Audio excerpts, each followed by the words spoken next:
வேல்முருகன் பேச தவறே இல்லை சார். அவர் சும்மா பேசும்போது ஒரு உணர்ச்சி வசப்பட்ட ஒரு சில வார்த்தைகள் தவறா பேசி இருந்திருக்கலாம். சோழன் திங்கிறியா இல்ல பியல் திங்கிற பேப்பு வேல்முருகன் பேசுற விஷயம் என்னன்னு நல்லா தெரிஞ்சுக்கணும். அவரோட நோக்கம் என்னன்னு தெரிஞ்சுக்கணும். என்ன நோக்கம்? தமிழ் பிள்ளைகள் வந்து இப்படி ஒரு நடிகர் பின்னாடி போறாங்க இதுல பேசுறாங்க. கொச்சப்படுத்திட்டீங்க. அப்புறம் என்ன சார்? சரி, நீங்க பொன்னார் ஒரு சாஃப்டா சொன்னீங்கல்ல, ஏன்னா அவர் வந்து நாடார் சமூகம், விஜய் வந்து நாடார் சமூகம் இல்ல, அதனால நடிக்கிறோம் ஒரே ஜாதிக்காரங்க.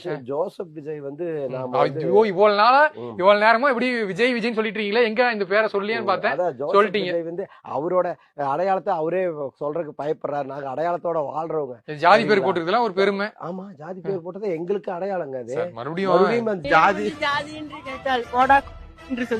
இந்த அளவுக்கு கீழ்த்தரமா அரசியல் பண்றதுக்கு விஜயோட நண்பர்கள் பிடிக்கும். இந்த அளவுக்கு அரசியல் பண்றதுக்கு உங்களோட எனக்கு ஆளே இல்ல. ஒரு அரசு நீங்க இப்படியே பேசிட்டு இருங்க. 2026 வரட்டும், அப்ப தெரியும் சார். 2020 துண்டக்கான துணியக்கான ஓடுறத நாங்களும் பாக்குறோம்.